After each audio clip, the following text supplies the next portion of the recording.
The ledger opens with a soundless crack, its parchment thick as pressed bark, its ink an oily black that never fades. 1,000 hands have touched its spine, none remembering the moons inscribed within. The entries are spare, mathematical, yet they reek of dust and hunger. Agri-Moon C57. Yield, 3.4 megatons of grain. Population, adjusted. Moon G12. Yield, 1.9 megatons. Population, not applicable. They read as statistics, but behind every number lies a sky hollowed by industry and a surface ground to powder. Forgotten moons orbit forgotten worlds, their names filed and then excised, leaving only a cipher on the page and a silence in the void. Once, they say, these moons bore gardens.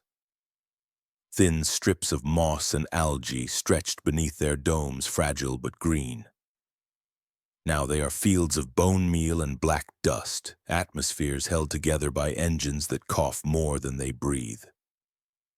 The administratum cares little for such atmospheres. Oxygen is a trivial cost beside quotas. What matters is that ships arrive, that tithe barges descend like locusts, that grain is weighed and sealed for regiments who will die never knowing the moons that fed them. And when the fields are bare, when populations thin from their own harvest, the ledgers move a line lower, and the yield is marked fulfilled. It is said by those who labor there that time does not flow in seasons but in quotas. Planting, reaping, consigning, it is all one motion. Crops are planted in ash, harvested in silence, transported in chains of bulk haulers that blot out stars. The men and women bent in those fields wear masks against dust, not against memory. For memory is forbidden. To speak of past harvests that claim too many lives is heresy, a muttering against the emperor's provision. The workers are reminded daily that to starve is to serve and to die is to tithe.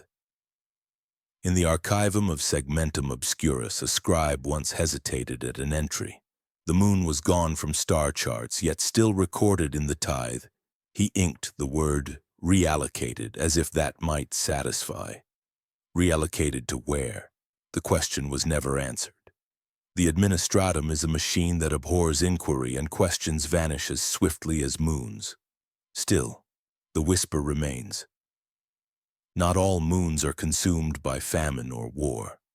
Some are harvested themselves, stripped of people rather than crops, erased not by catastrophe but by design. The ledgers close without ceremony. The pages weigh more than stone, yet less than the lives they obliterate. To read them is to taste rust, to feel the emptiness of skies where once domes shone faintly against black. The harvest continues. The forgotten moons remain forgotten, save in the fleeting moments when a worker dreams of fields that were green, before they too are ground into soil. And in those dreams lies a question the ledgers never answer. How many moons have been lost, and how many more will be erased before the ink finally runs dry? The fields are not of soil but of stone, fractured plains where dust replaces earth and the air is little more than a recycled haze. Thin domes patched with rusting plates and sanctified rivets keep the void at bay. Beneath them rows of crops struggle in ash, their roots anchored in a mixture of ground bone and corpse compost. Each seed planted is a prayer disguised as labor, whispered with cracked lips as if the emperor might coax life from barren moons. The harvesters bend low, their backs a permanent arch, their hands blistered and raw. They till not with hope but with duty, and the duty is endless. Every breath in the fields carries the grit of black dust. It cakes the lungs, settles in the eyes, embeds itself beneath fingernails. Children grow with lungs already scarred, their coughs muffled so as not to draw attention from overseers who demand silence and productivity. Old men work until their bodies collapse into the soil, their remains recycled into the very compost that feeds the next cycle. Nothing is wasted, not even breath.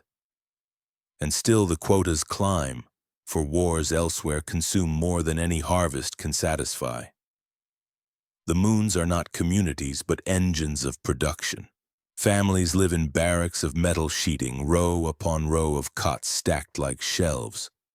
Meals are rations of fungus paste, each serving stamped with the seal of the commissariat of crops. To fail to eat, to hoard, or to trade is a crime as grave as theft from the emperor himself. Yet hunger gnaws at every belly.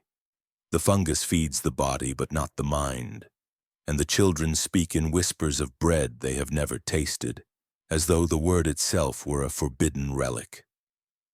When planting begins, bells toll through the dome, summoning all able bodies to the fields. Overseers march with shock staves and tally scrolls, recording each family's labor hour. At night, the bells toll again, commanding return to the barracks. Days bleed into one another until time itself feels rationed. A mother cannot tell how many seasons have passed, only how many quotas. For the moons orbit their masters not in years but in cycles of yield and demand. Once a child asked why the stars above flickered so faintly through the dome. The mother hushed him quickly, for questions breed suspicion, and suspicion breeds punishment. But the truth lay visible even in the dim sky. The harvest engines belched smog into the void, blackening stars with exhaust, as if erasing even the heavens from memory. The moons consumed not only flesh and bone, but sight and wonder. Still the harvest continued, and still the ledgers filled.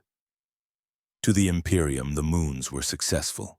Yields met, quotas fulfilled, wars fed. But in the silence between bell tolls, the people understood the truth. The fields gave nothing freely. Every stalk of grain sprouted from ash, every loaf baked from bone. They ate their dead in cycles sanctified by bureaucracy, and with each mouthful they asked silently, "How much longer until we too are reaped?" The commissars move like shadows across the fields, tally scrolls clutched to chests, eyes scanning for deviation. They are the embodiment of the emperor's gaze, silent and implacable. Every misstep, every faltering hand, every cough in the dust is noted and accounted for. Orders arrive as edicts, transmitted from segmentum obscurus via encrypted voxnet, and the harvesters obey without pause. Obedience is not voluntary, it is a matter of survival, and survival is measured in productivity, not life. A worker who falters risks not only their own body, but the lives of those tethered to them, families, children, neighbors, each chained to the cycle of yield. Inspection towers pierce the domes at regular intervals. From these vantage points, overseers record labor patterns, monitor crop growth, and watch for signs of sabotage or heresy. Every voice must be muted. Every whisper is suspect. Punishments are swift. A missed quota results in extended labor under contaminated atmospheres, deprivation of rations, or public demonstration known as the scythe fallings, where bodies are bent to the earth as cautionary soil amendments. The commissariat records these measures in bureaucratic prose, masking horror in sterile phrasing. Disciplinary attrition, it is called, yet survivors speak of nothing but screams and dust-choked throats. Edicts from higher authorities layer upon local control. Some moons receive daily orders for specific quotas, others annual mandates for population management. The people are instructed to account for themselves in reports, names, ages, work output, before the forms are collected, processed, and filed. The files disappear into the archivum, leaving no trace of descent, no record of mortality beyond the numbers tallied for tithe. Occasionally, an entry will mark a moon reallocated or dissolved, and the bureaucrats offer no explanation. Questions are prohibited. They are an indulgence the Imperium cannot tolerate. Yet even under rigid enforcement, cracks appear. Workers trade surplus fungus in secret, hide scraps of bone bread, or smuggle spores from dome to dome. These acts are tiny rebellions, yet the commissars are ever vigilant. The thin corridors between barracks and fields are patrolled, and cameras and motion sensors relay each movement. A misstep can end in ritualized punishment, and still the whispers persist. Some moons are disappearing entirely, not from famine or disease, not from war, but from administrative erasure. The records vanish as efficiently as the people. Rumors circulate of moons whose overseers never report back. Entire domes fall silent. No orders arrive, no tally scrolls are returned. Survivors speak of red skies, of smoke and lights that pierce the dome in unnatural ways. They speak quietly, for to speak aloud is to invite scrutiny. Questions form in private thoughts.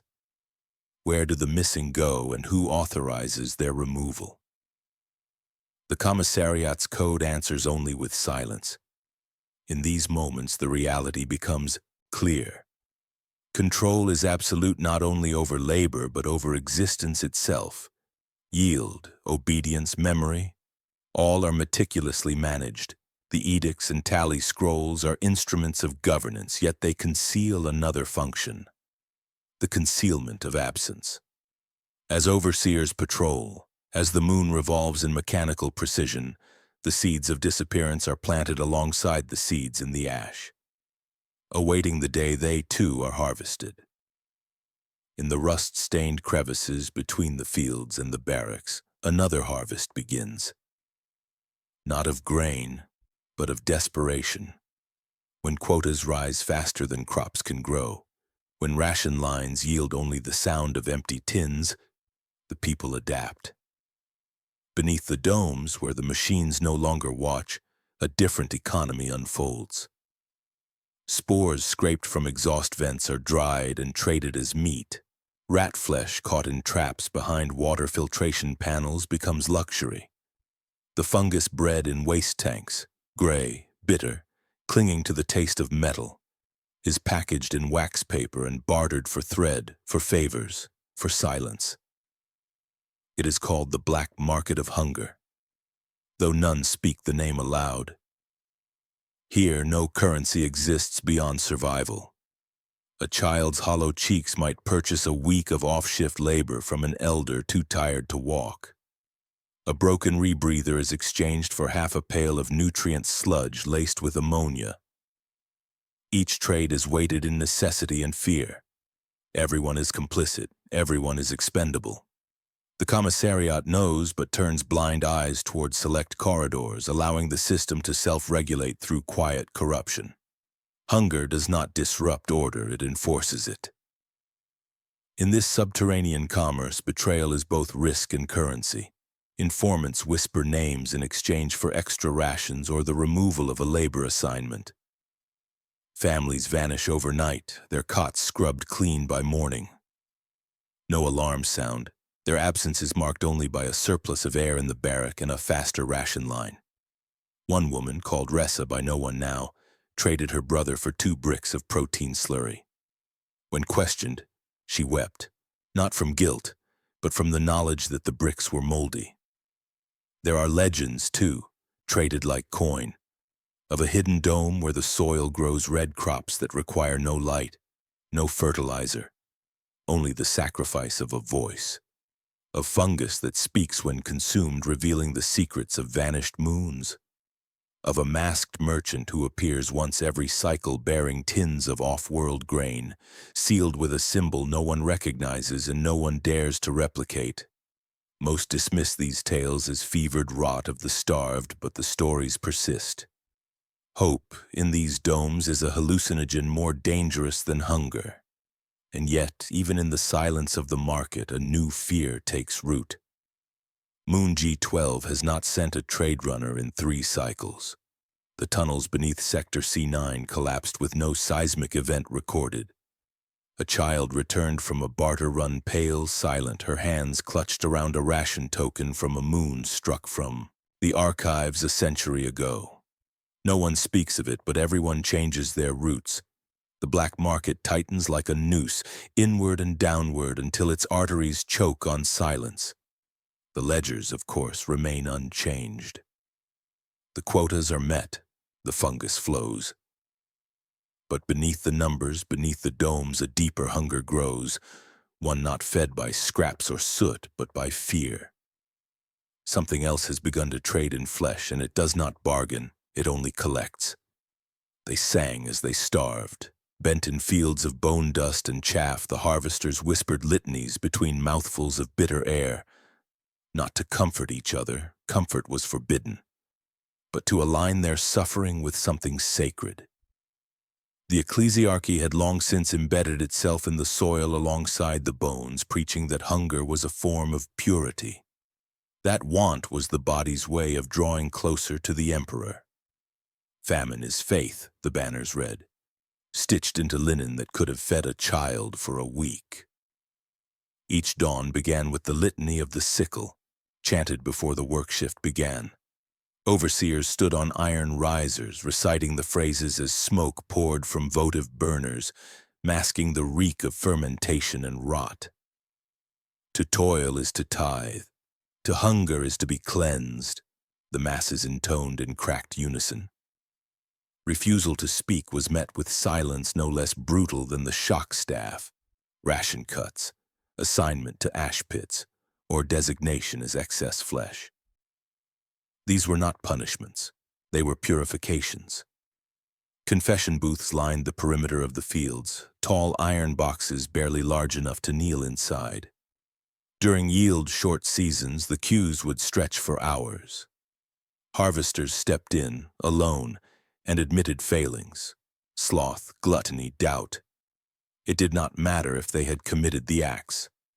Guilt was mandatory. Each admission ensured continued rations, however thin. Those who had nothing left to confess often did not return. It became customary in hushed corners to rotate sins between families. One day the child claimed theft. The next the mother admitted sabotage.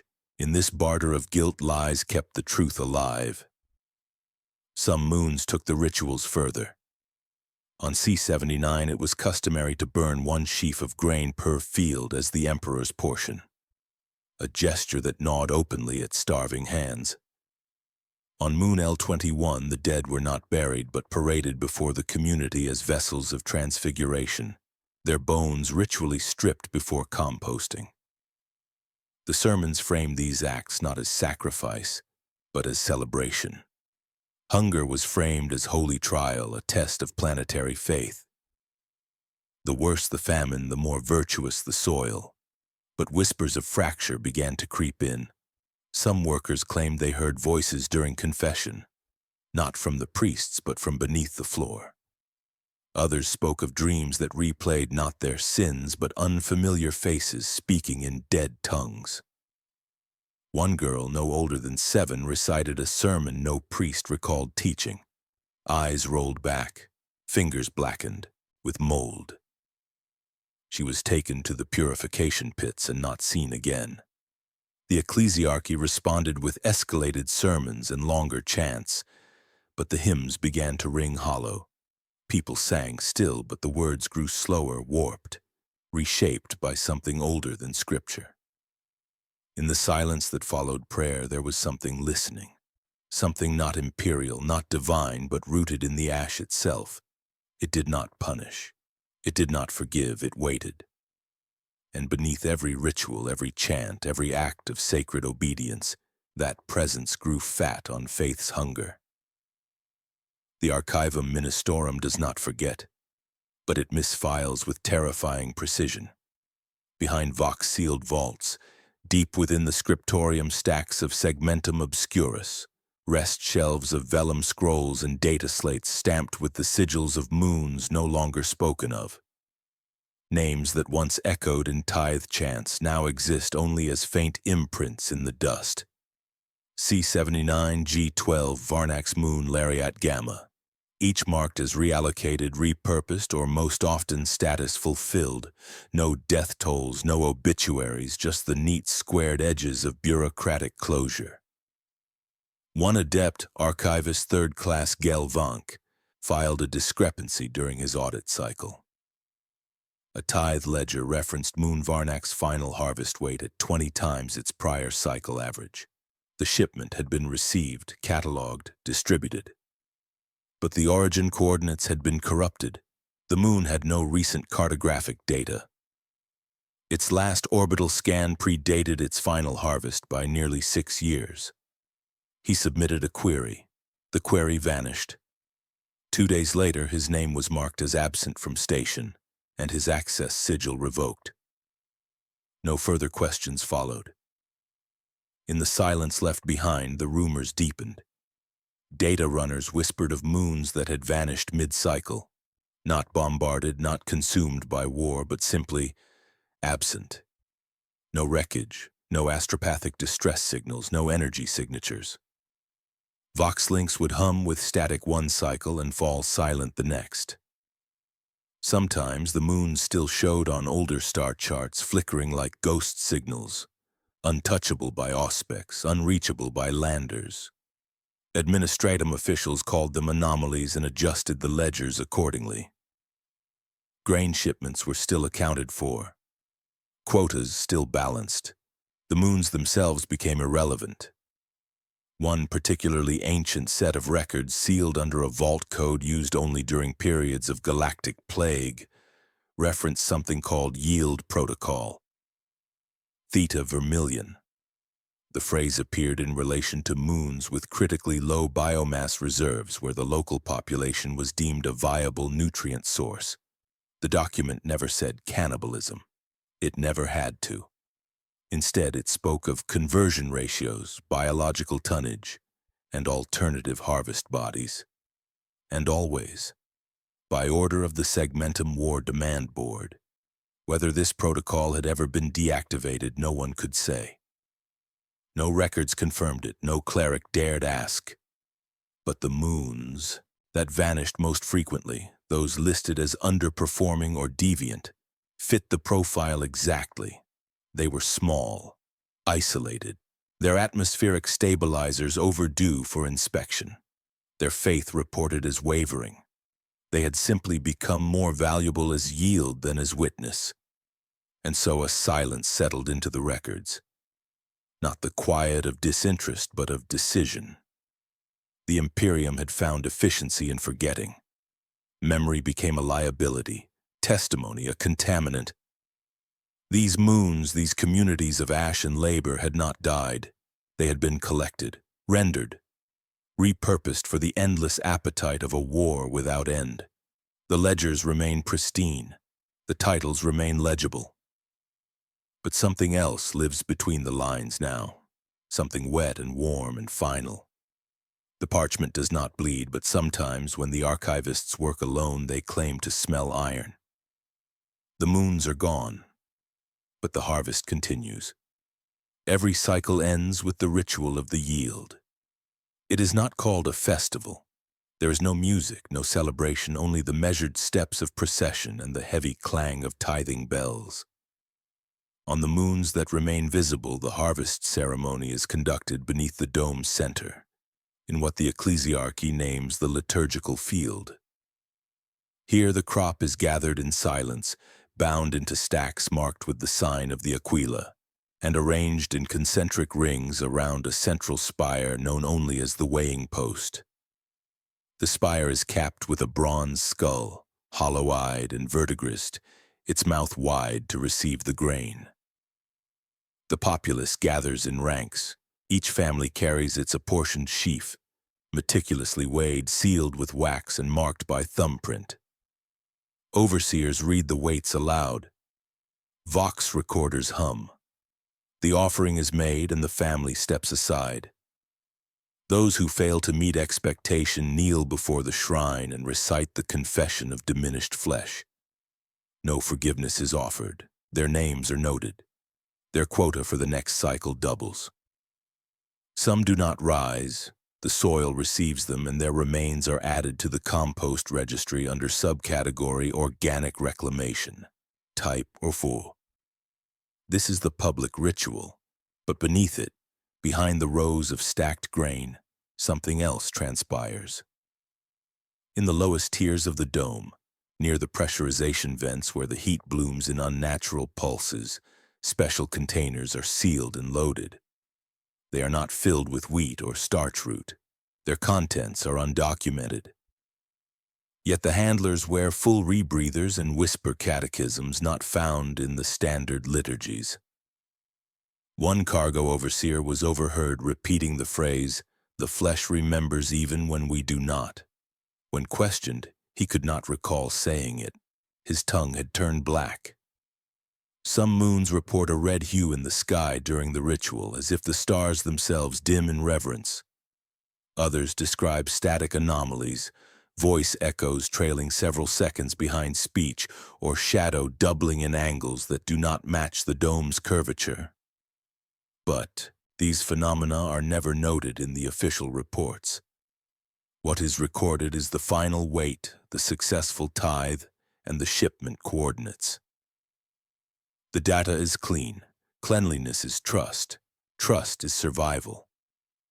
When the final sheaf is placed, the commissar of grain recites the benediction of fulfillment. His voice echoes through vox horns, distorted and slow. The people chant a reply, though the words are increasingly unclear, syllables corrupted by repetition or altered by something older than the ritual itself. On Moon A67, the chant became a scream in unison. The vox transmission was terminated, the shipment still arrived, and so the harvest ritual endures, a ceremony more ancient than its origin, more vital than its memory. The population bows, the bells toll. The ships depart. But beneath the bronze skull of the weighing post, the hollow mouth now drips. No one dares wipe it clean. The dome seals once more. Another cycle begins. The fields are ready. The names are already written. Moon C79 marked its final yield beneath a sky the color of rusted glass. The dome, once patched and pale, had been newly polished in preparation for the high harvest. A rare occurrence decreed by a triple-tiered quota edict, signed and stamped by authorities whose names no one dared pronounce. It was to be a ceremonial harvest, a public demonstration of loyalty, efficiency, and grace under burden. Voxcasters blared the edict across all sectors. The Emperor demands excellence. The soil will provide. From the first hour of light, the entire population was summoned, not just the workers, but their kin, the infirm, the schooled, and even the recently interred. Exhumed and propped at the periphery of the liturgical field in posthumous witness. Crops stood taller than expected, grain unusually dark as though ripened in shadow. Overseers dressed in red-trimmed robes, faces concealed behind half-masks of gold and slate, began the rite. It started as always, sheaves presented, names read, benedictions chanted. But then, as the 23rd sheaf was raised to the weighing post, the bronze skull's mouth opened wider with a grinding of stone against metal. The vox system flared. A tone, low and harmonic, rolled through the dome. It resonated in the bones. People staggered, infants wailed. The tone deepened, grain bent at unnatural angles. The overseers froze. The commissar of grain, a man named Gorth Hallex, reached to deactivate the vox.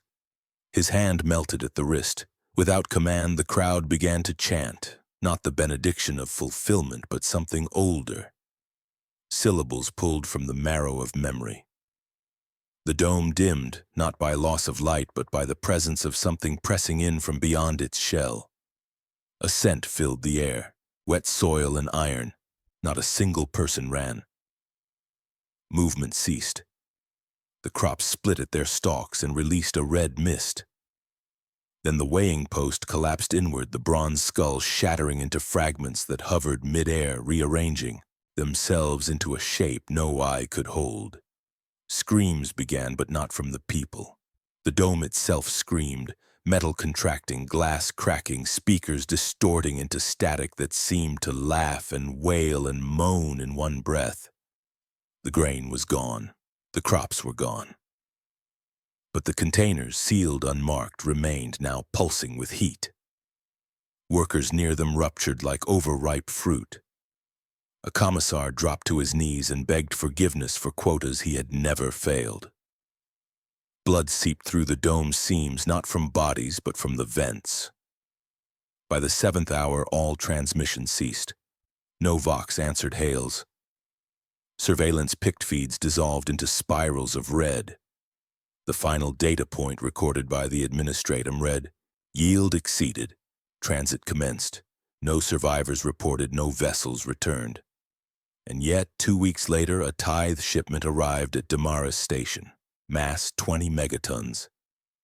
Contents, nutrient slurry categorized as Class 3 biomass. Origin, C-79.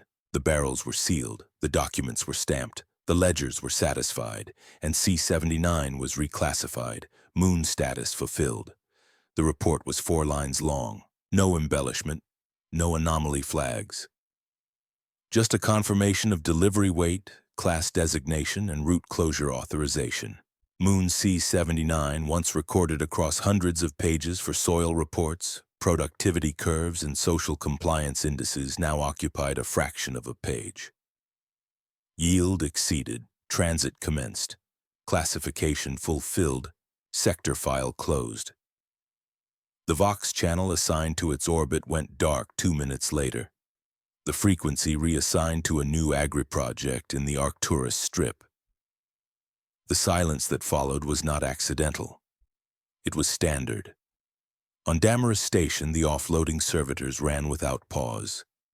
Clamps hissed, barrel locks disengaged, and nutrient slurry was piped into internal silos destined for guard supply lines. A tech priest overseeing the transfer noted an irregular viscosity in batch 17 Delta, but the discrepancy fell within the acceptable variance clause of the harvest purity mandate. He logged the finding in red ink and filed it beneath the Vox terminal's altar. Later, that same priest recited his evening litany while staring at his reflection in the fluid surface. He did not blink for 17 minutes. Questions were not asked. Protocol ensured that inquiry was routed not through flesh, but through form. Yet a few within the administratum still noticed patterns. Archivist Vens Harrell, twice reprimanded for over-analysis, cross-referenced the yield volumes from C-79 with pre-harvest biomass estimates. The numbers did not align. The harvest output exceeded the crop potential by a magnitude of 8. He drafted a formal observation and submitted it through the Corrective Oversight Tithe Office. The form was returned the next day, marked error in logic path. Harrell was transferred to Janitorial Subdivision Theta and never filed again. Further afield, astropathic records showed incomplete dreams. Soul echoes, as they were called, transmitted unintentionally through the warp from sources unknown. One dream replayed nightly in the minds of 4 sanctioned psychers stationed across 3 subsectors. A dome filled with red fog, a grain offering rejected, a skull open-mouthed and humming. Each psyker, upon waking, asked to be reassigned to frontline void ships. Their requests were denied. 3 days later, one removed her eyes with a utility hook. She claimed they were looking backward. Still, the system did not pause. Every procedural metric remained within bounds. No audit was triggered. The silence of C-79 was interpreted not as loss but as finality. Its population was not recorded as dead. It was not recorded at all. The transit log superseded the census. The containers had arrived, the weight had been measured, the blood had been filed under mass, not volume. The dome's pict feed, last captured before blackout, was archived under restricted access. In the grainy, still frame, a figure stood at the weighing post. Not alive, not dead, features blurred by heat and failure. No identity tag, no context. The file was sealed, the entry appended, data integrity preserved, investigation unnecessary. Thus the moon vanished not with fire or ruin, but with formality. And the harvest, silent, sealed, and complete, was deemed immaculate. In the shadow vaults beneath the Munitorum's Departamento Alimentum, sealed behind a cogitator lock keyed to vocal intonation and scent, lies Directive Theta Vermilion. The document does not exist in the public record. Its file code skips sequentially between shipment ledgers and agricultural strain analyses. It is not hidden. It is simply unreferenced, unindexed, and unread unless specifically required. Requirement in this context is determined by the War Demand Board alone. It was drafted during the 33rd Black Scarce and never repealed. The directive is brief. 7 pages of density charts, nutrient yields, psychological suppression protocols, and language matrices designed to reclassify population data into biomass logistics. It refers to humans not as citizens or laborers, but as residual nutritional bodies capable of offsetting shortfalls in primary production cycles. The terminology is immaculate. There is no mention of execution. There is no need. Conversion events are described as integrated biological reclamation, and processed individuals are filed under the same designation as crop slurry. Class 3 biomass, slaked. The document outlines thresholds. When rations drop below a critical percentile and yield from soil drops beneath sustainable atmospheric quotas, the directive activates. There are procedures. Entire districts are isolated. Atmospheric pressure reduced to non-lethal but movement-inhibiting levels. Behavioral conditioning intensified through repeated chant cycles and shortened rest. The population begins to weaken. During the high harvest ceremony, while eyes are turned to ritual, targeted individuals are redirected, not to punishment, to processing. The system is automated. No commissar needs to authorize it. Once thresholds are met, once certain values align, mass, yield, morale decline, the directive executes. Containers arrive days in advance, not grain silos, rendering vats, flesh engines. Most moons never realize it has occurred. The containers are sealed before dawn. The population chants. The barrels depart. The quotas are met. Moon C-79 was not the first, nor the last. There is record of 22 confirmed Theta Vermilion activations over 3 millennia. There are likely hundreds more unfiled beneath the weight of redacted pages and vanished stations. Each occurred in a moment of resource desperation. Each yielded biomass sufficient to maintain frontline regiments for 2 campaigns minimum. The statistical logic is unassailable. Yet something changed on C-79. The quotas were surpassed but not matched by reported biomass. The nutrient profile carried markers inconsistent with known crop strains. There were trace psychic echoes recorded in the offloaded containers, resonances only produced by recent unwilling death. Tech adepts flagged the phenomenon as warp friction anomalies but were overridden by directive silence clauses. Still, the data lingered. The barrels pulsed slightly after sealing. One servitor's vocal unit repeated the word "remember" for 16 minutes before spontaneous incineration. The directive does not account for spiritual residue. It was written by functionaries, not oracles. It does not understand what happens when a population is not simply processed, but erased. Nor does it know what grows in the soil left behind. There is no appendix for haunting, no clause for hunger that endures beyond the body, only silence, weight, and yield. The rest is deviation, and deviation, as always, is to be ignored. Voices drift across the void, fragments caught in astropathic reception and stored in forbidden databanks. They are incomplete, garbled, layered with static, yet unmistakable. A mother reciting her child's name, a laborer counting the rows of ash stalks, a priest whispering litanies to fields of bone. These testimonies survive where bodies and ledgers do not.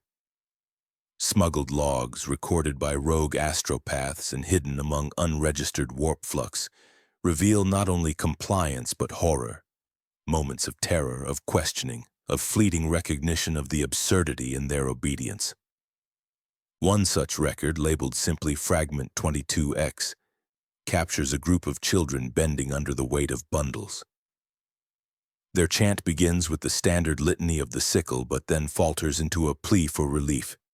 Do not take us. Do not take us. The overseer's voice, mechanical through the vox, interrupts. Yield is required. The Emperor commands.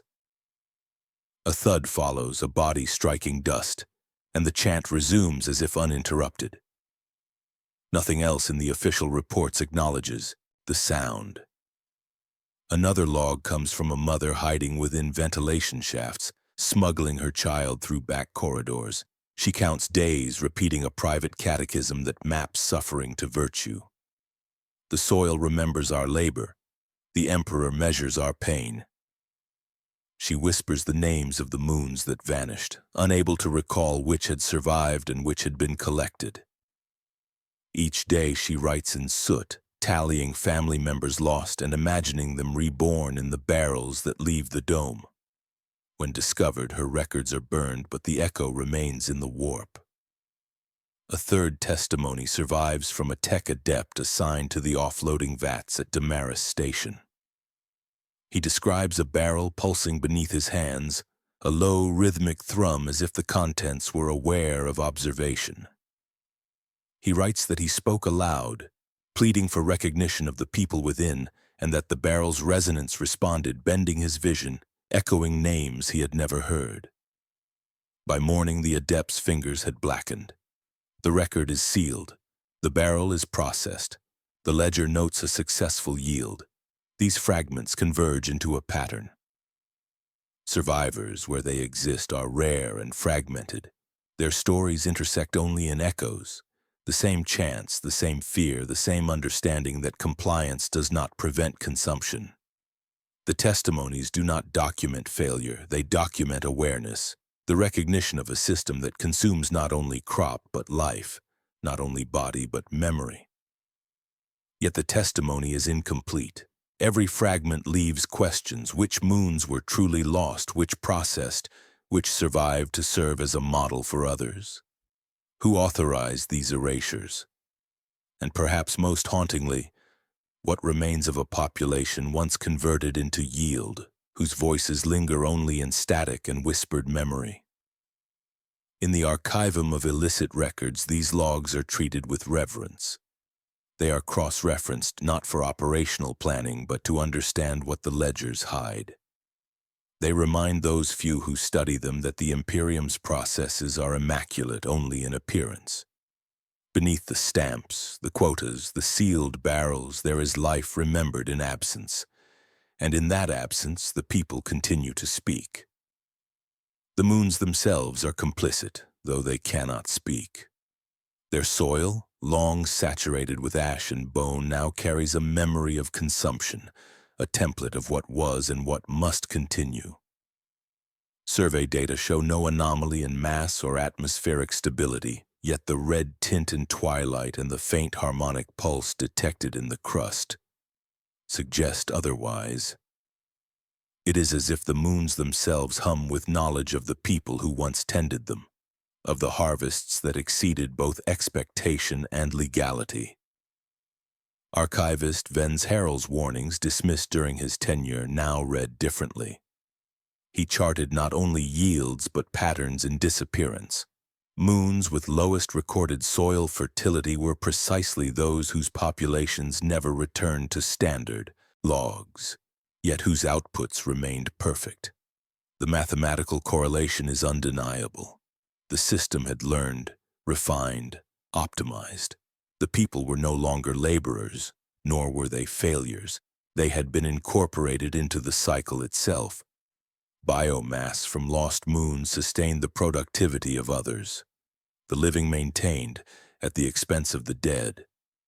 Theta Vermilion was not isolated. It had been scaled across the segmentum for centuries. Only the bureaucratic blindness of distance allowed it to remain invisible. One colony's missing district supported the next moon's agricultural surplus. One generation's erasure ensured the next generation's survival, but always at the cost of memory. Names, faces, histories, all were converted into utility. Even the chants, once considered expressions of devotion, became part of the calculation, amplifying psychic resonance to reinforce compliance and accelerate biological decline. Faith itself was harvested. On moons that survived intact, the children repeat lessons they do not fully understand. If a moon is forgotten, it is closer to the Emperor, they chant. The catechisms reinforce erasure. Teachers who question are removed quietly. Parents whisper only in corridors, half expecting the walls to listen. Memories of vanished moons linger like ghosts, present yet unacknowledged. The people learn that to recall is to risk attention. Forgetting is survival. The system rewards oblivion. Even the administratum notices nothing. Quarterly audits record perfect yields. Rations are balanced. Supply chains remain unbroken. Compliance metrics reach new heights. In all observable ways, the moons prosper. Yet beneath each dome, beneath each tally sheet, the truth persists in microcosm. Populations have been redistributed, bodies harvested, voices catalogued and archived. The moons that feed others do so literally. Life continues because death has been calculated, processed, and delivered. Thus the cycle endures, recursive and flawless. Forgotten moons supply the living moons. The living moons support the front lines. The front lines demand more yield.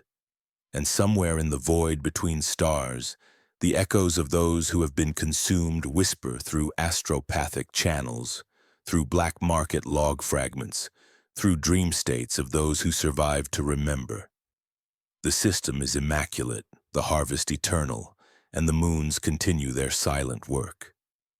Life is sustained by absence, and in the absence, the Imperium finds its measure of perfection.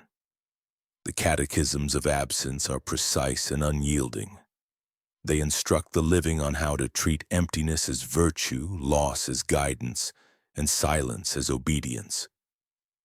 Children repeat the phrases in rows, their tongues curling around syllables they cannot fully understand, shaping thought as much as speech. The soil remembers our labor. The Emperor measures our absence. Yield is salvation. Every syllable is weighted, calibrated to imprint a rhythm of compliance. Forgetting becomes ritual.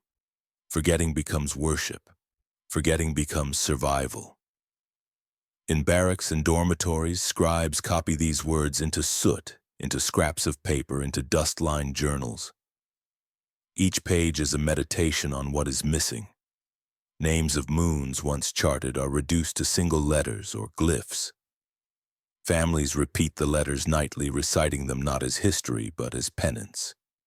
If one recalls too much, if the mind lingers on events or faces erased from ledgers, the overseers note it.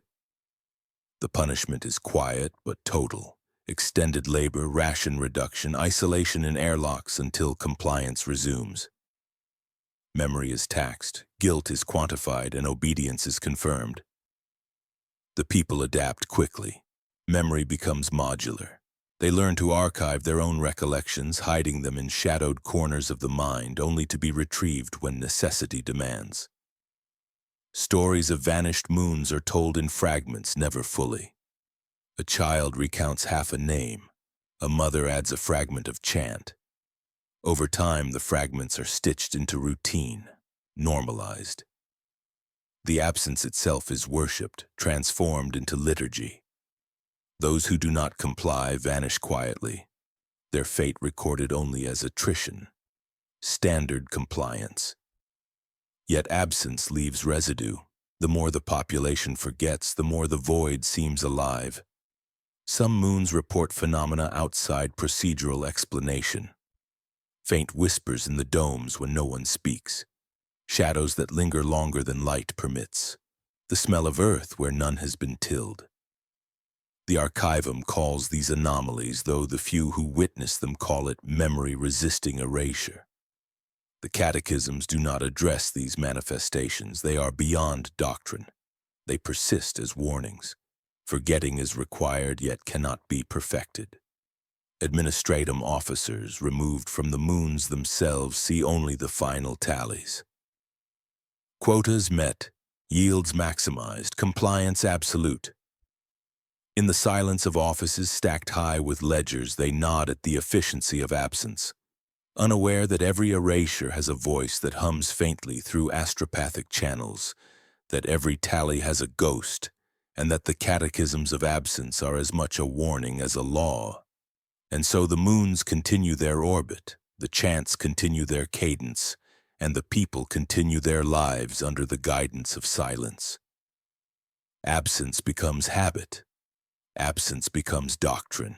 Absence becomes the means by which the Imperium measures not only yield, but devotion, memory, and the subtle, enduring terror of forgetting.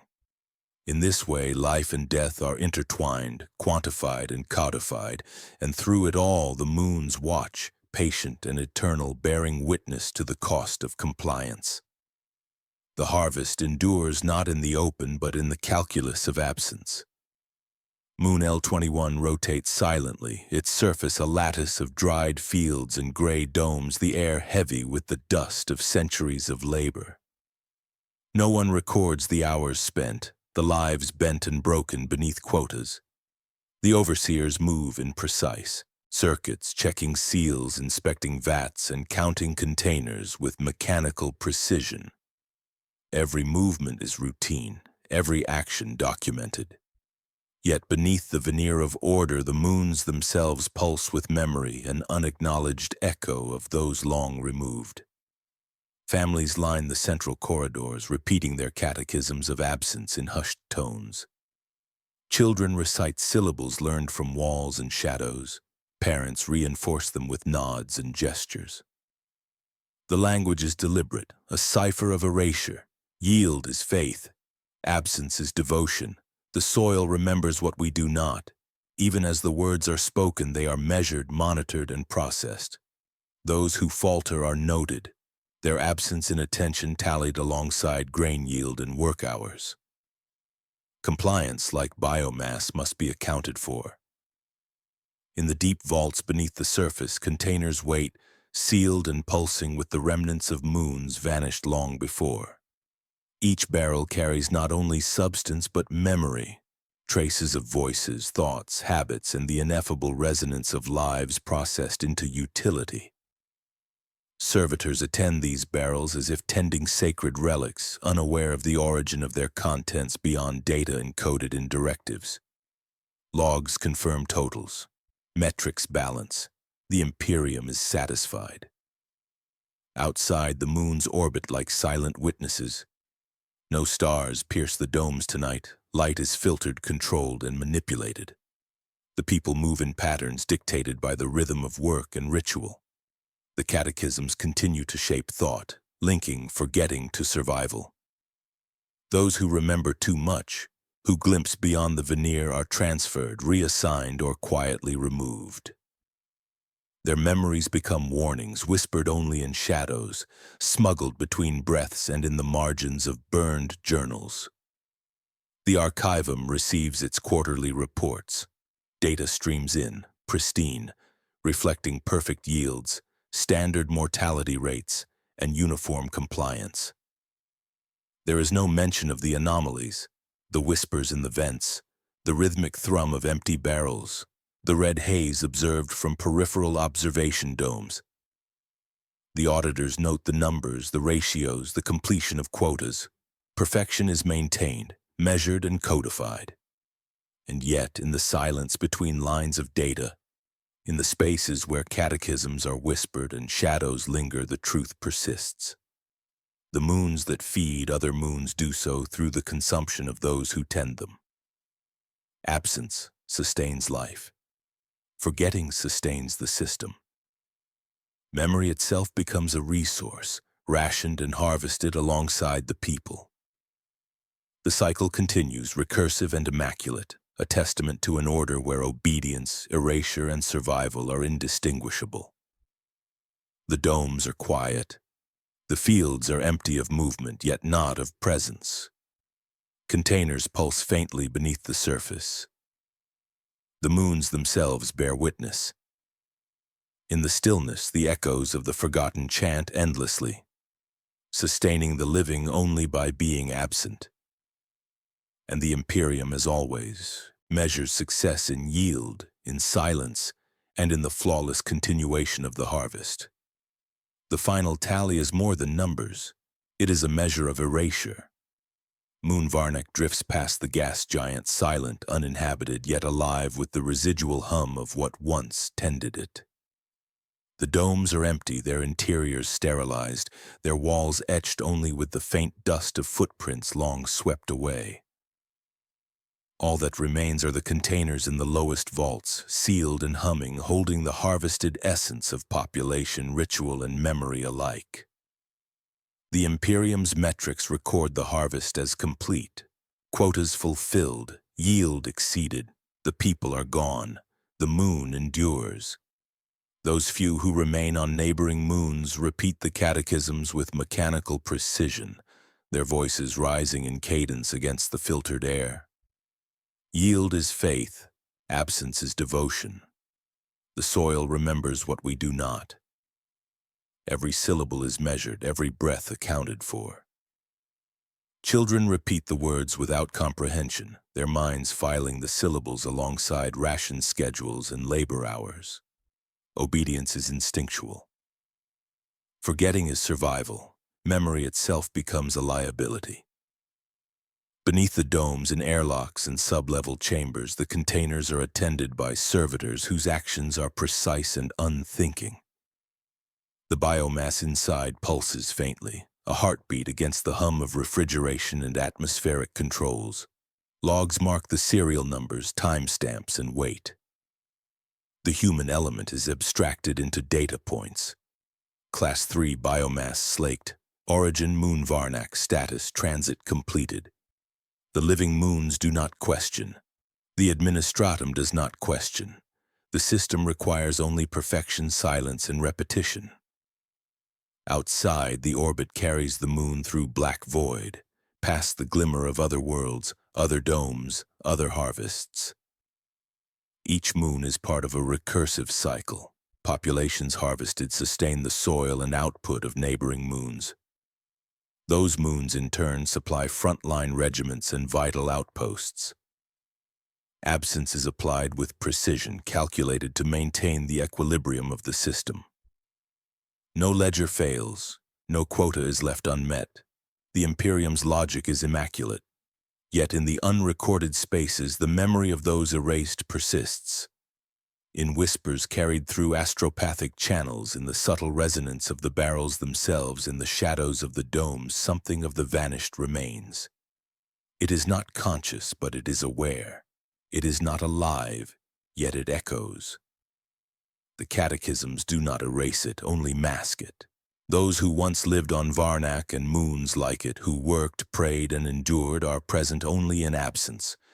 Repositories of faith, fear, and labor made literal. And so the cycle completes itself. The moons rotate, the fields rest, the barrels hum, and the Imperium records success. Life continues, measured in absence. Yield continues, quantified in blood and bone. The harvest is flawless. The people are gone, and the moons, eternal witnesses of erasure, carry forward the silent testament. Survival is built on forgetting, obedience, and the meticulous calculation of absence. In that absence lies the perfection of the Imperium, immutable and unchallenged, and the harvest endures forever.